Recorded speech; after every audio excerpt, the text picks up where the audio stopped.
Lane Kiffin has been doing a press run as of late. I've been seeing him pop up on a good amount of podcasts lately, and he recently was on the Pivot with Fred Taylor, Shannon Crowder, and Ryan Clark, and they got to the discussion of NIL, and they threw out how much money Miami paid Carson Beck, and Lane Kiffin had the audacity to throw a haymaker at Carson Beck in Miami saying, they paid him how much? Did they not see how he played against us last year? And look, I'm not saying that Lane Kiffin is right, but I'm not also going to say that he isn't wrong neither. Yes, Carson Beck didn't have the greatest game when Georgia played Ole Miss last year, but it wasn't all due to Carson Beck not being good. The talent around him wasn't good. The offensive line was getting pushed around all afternoon in that game against Ole Miss defensive line. And from a talent standpoint, that wasn't a good Georgia team compared to the standard that we've seen out of Kirby Smart and that squad in years past. We saw how good Carson Beck can be in 2023 when he has a solid offensive line. He has receivers that actually know how to catch the football. You know, this haymaker or this stray that Lane Kiffin threw at Miami and Carson Beck, I feel was a little bit unwarranted. Carson Beck is going to be solid for the Hurricanes this year. Is he going to be Cam Ward? Absolutely not. Is he going to be a Heisman contender? Probably not.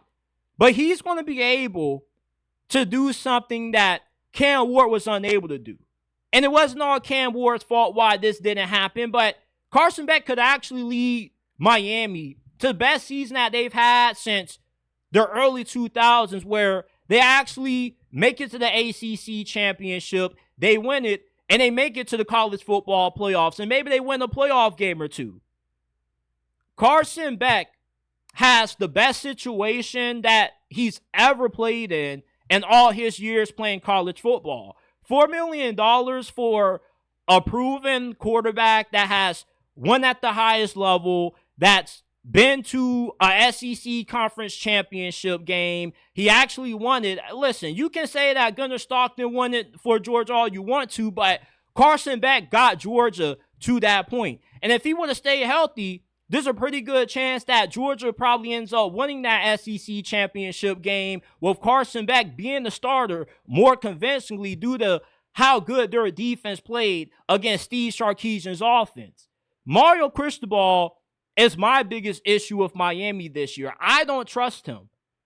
I trust Carson Beck. He doesn't need to light the world on fire. Let's not forget, Lane Kiffin, that Carson Beck was a projected first-round pick at the start of last season. And even then, if he would have cleared for this year's draft, he would have been viewed higher than what Jackson Dart is. Jackson Dart is not that good. The only reason Jackson Dart's numbers look as good as what they are is because your system helped inflate his numbers.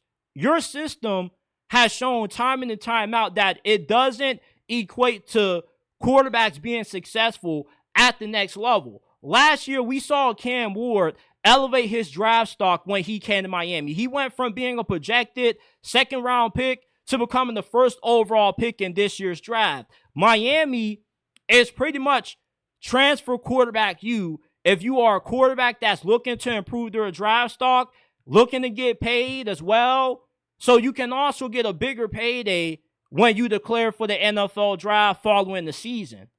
Lane Kiffin taking this shot at Carson Beck in Miami, I'm not going to say that he was completely wrong. You know, even I kind of was looking at the NIL number that Miami threw at Carson Beck, and I was saying, I don't know if I'll pay him $4 million, but I don't think it's a completely bad contract or a completely bad deal that they gave him. It's hard to find serviceable quarterback playing college football.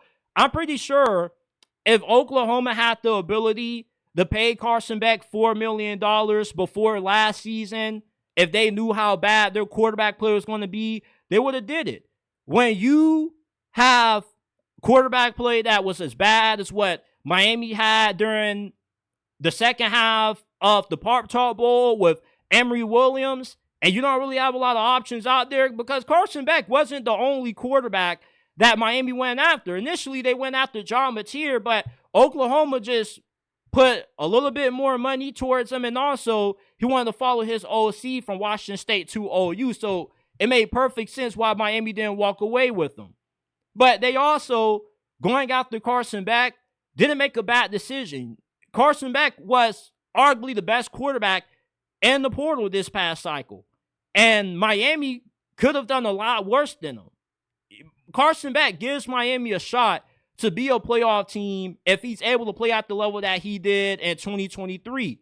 But let's not make it seem like Carson Beck is some garbage quarterback and he wasn't failed by receivers constantly dropping passes, the offensive line not playing up to the standard that we've normally have seen a Georgia offensive line perform these last couple of years under Kirby Smart. The situation Carson Beck is walking into is tailor-made for him to have a successful 2025 campaign, put himself back into first-round consideration in next year's draft, and possibly elevate Miami to a level that they were unable to reach with Cam Ward due to the defense failing them. If Miami had a better defense last year, at least an average defense, they wouldn't have won the ACC. Now with a new defensive coordinator, a defense that is going to be giving up a million bajillion yards to Duke and Syracuse, all Carson Beck needs to be is a really highly efficient game manager. And as long as Mario Cristobal's awful clock management doesn't screw Miami this year, there's no reason why Carson Beck shouldn't be able to lead this program to their first ACC championship. Miami's been in the Atlantic Coastal Conference for how many years, and they've yet to win an ACC title? I think Carson Beck getting this haymaker thrown at him by Lane Kiffin was a little bit in left field and a little bit unjust. Lane Kiffin, I like you a lot. You're my favorite coach in college football, but I feel like you were a little bit wrong in this one, but I also feel you were a little bit right because it's like $4 million to Carson Beck. You're going from Cam Ward to Carson Beck. So I understand it, but at the same time, you got to understand the situation that Miami was in, brother. You're overlooking how bad Emmy Williams played in the Pop-Tart Bowl. Miami kind of had no choice but to throw whatever they needed to throw at Carson Beck to incentivize him to come play for this program this year. And with Shannon Dawson calling the plays, having good receivers, a great offensive line, a good run game, something that Carson Beck didn't have at Georgia. Everything that Carson Beck didn't have at Georgia last year, he is receiving from the Hurricanes this year. More NIL money, a better O-line, a legitimate rushing attack, receivers that can actually catch the damn football.